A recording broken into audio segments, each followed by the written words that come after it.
दोस्तों AEPS transaction को लेकर के स्पाइस मनी ने एक नया नोटिफिकेशन जारी कर दिया है जो आप सभी लोगों के लिए काफी अच्छा यहाँ पे साबित होने वाला है।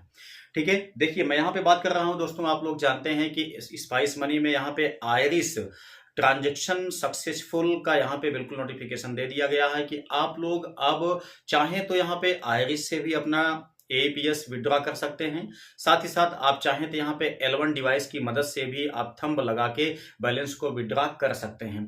लेकिन दोस्तों यहीं पे आप यहाँ पे देखिए नोटिफिकेशन मैंने यहाँ पे लगा दिया है।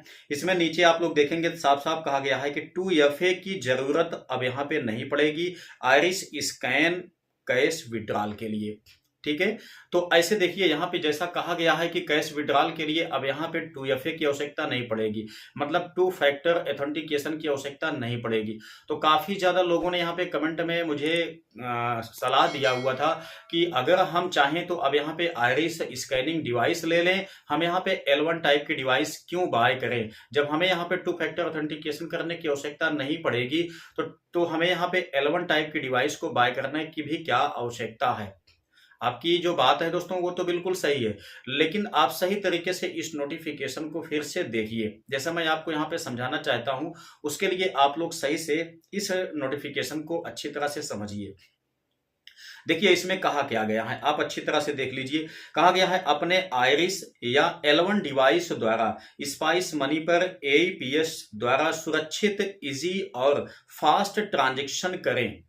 ठीक है, उसके बाद कहा गया है आयरिस स्कैन पर कैश विड्रॉल के लिए 2FA की जरूरत नहीं है। उसके बाद कहा गया है नियम व शर्तें लागू हैं, मतलब टर्म्स कंडीशन अभी भी दोस्तों यहाँ पे लागू है। तो देखिए आप यहां से समझिए बात को। यहां दोस्तों हम लोग जानते हैं कि जब L0 हो चाहे L1 डिवाइस हो, इसकी सहायता से अगर हम लोग यहाँ पे एईपीएस ट्रांजैक्शन करते हैं तो दोस्तों यहाँ पे क्या होता है कि ऑनर का पर ट्रांजैक्शन ऑथेंटिकेशन होता है। ठीक है, लेकिन जब आप यहां से आयरिस की मदद से विड्रॉ करेंगे तो वहां पे आपका ऑथेंटिकेशन नहीं मांगा जाएगा। ये आपके लिए केवल फायदे वाली बात है। लेकिन दोस्तों यहाँ पे समस्या इस बात की है कि जब आप अपनी आईडी को लॉगिन करेंगे तो फर्स्ट टाइम आपको यहाँ पे 2 फैक्टर ऑथेंटिकेशन करना ही पड़ेगा। ठीक है, तो इसलिए आपको यहाँ पे डिवाइस तो बाय करना ही पड़ेगा। जैसा आपको पता है गाइडलाइन निकाला गया है कि 30 जून को L0 टाइप की डिवाइस आपकी काम नहीं करेगी, L1 टाइप की डिवाइस को आपको बाय करना पड़ेगा। ठीक है, तो आप इससे अच्छी तरह से श्योर हो लीजिए कि आपको दोस्तों यहाँ पे आयरिस स्कैनिंग से विड्रॉ करना तो है, लेकिन आपको अपना 2 फैक्टर ऑथेंटिकेशन मतलब सबसे पहले सुबह सुबह अपनी आईडी को ओपन करने के लिए या लॉगिन करने के लिए आपको बायोमेट्रिक की मदद से ही थंब लगाकर अपना 2 फैक्टर ऑथेंटिकेशन कंप्लीट करना ही पड़ेगा। ठीक है, तो ऐसे में आप लोगों के लिए यहाँ पे L1 टाइप की डिवाइस मैंडेटरी है। ठीक है, तो L1 टाइप की डिवाइस को आप बाय कर लीजिए, ये आपके लिए सबसे ज्यादा आवश्यक है।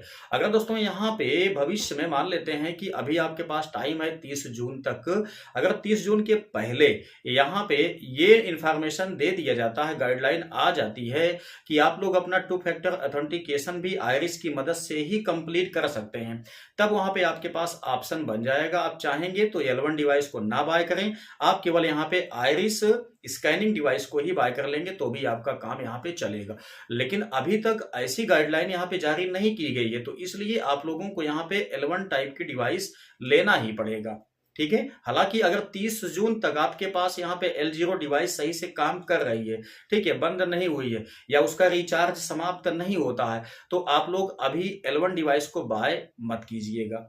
ठीक है, अभी नोटिफिकेशन का इंतजार कीजिए, क्योंकि यहाँ पे आए दिन देखा जाए दूसरे तीसरे दिन दोस्तों यहाँ पे एनपीसीआई, आरबीआई, यूआईडीआई, बैंक इत्यादि की तरफ से एक से बढ़कर एक नोटिफिकेशन आपके आईडी में डाल दिए जा रहे हैं। ठीक है, तो बहुत ज्यादा दिक्कत आपको अभी होने वाली है संभवतः, क्योंकि ये वित्तीय वर्ष स्टार्ट हुआ है अभी 2024-25 का, अभी न जाने क्या क्या यहाँ पे परिवर्तन होने वाले हैं। तो इसलिए अभी अगर आप लोगों ने L1 टाइप की डिवाइस को बाय नहीं किया है तो अभी बाय भी मत कीजिए। अगर आपके पास L0 टाइप टाइप की डिवाइस चल जा रही है तो उसका इस्तेमाल आप लोग कीजिए, आगे आने वाले नोटिफिकेशन का इंतजार कीजिए। ठीक है, ये आपके पास एक ऑप्शन अवेलेबल हो जा रहा है कि आप चाहेंगे तो L1 टाइप की डिवाइस से भी विड्रॉ कर सकेंगे, या आप चाहेंगे तो आइरिस स्कैनिंग डिवाइस से भी विड्रॉ कर पाएंगे।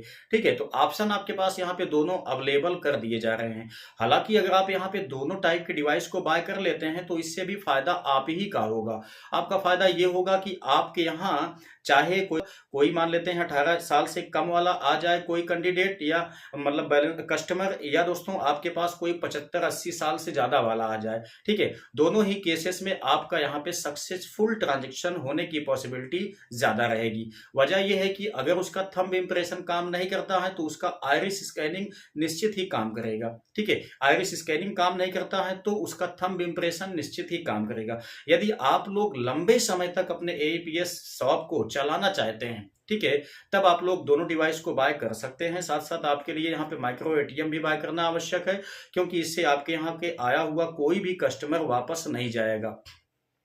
लेकिन यदि आप लोग ये सोच रहे हैं कि कुछ समय तक हमको ये चलाना है अपना एईपीएस, उसके बाद हमको ये शॉप बंद करना है, कोई दूसरा हमको काम स्टार्ट करना है, तो आप लोग ऐसे में यहाँ पे केवल एक डिवाइस को बाय कीजिए, चाहे आप आइरिस को चाहे आप L1 को। तो ज्यादा जो आपका यहाँ पे सुटेबल है वो आपका क्या है, L1 है। ठीक है, L1 डिवाइस आपकी जो फिंगर डिवाइस है इसी को आप लोग बाय कर लीजिएगा। आप लोग यहाँ पे आइरिस स्कैनिंग वाला डिवाइस अभी बाय मत कीजिएगा। ठीक है, तो उम्मीद करते हैं कि इससे आप लोग अच्छी तरह से अपडेट हो गए होंगे।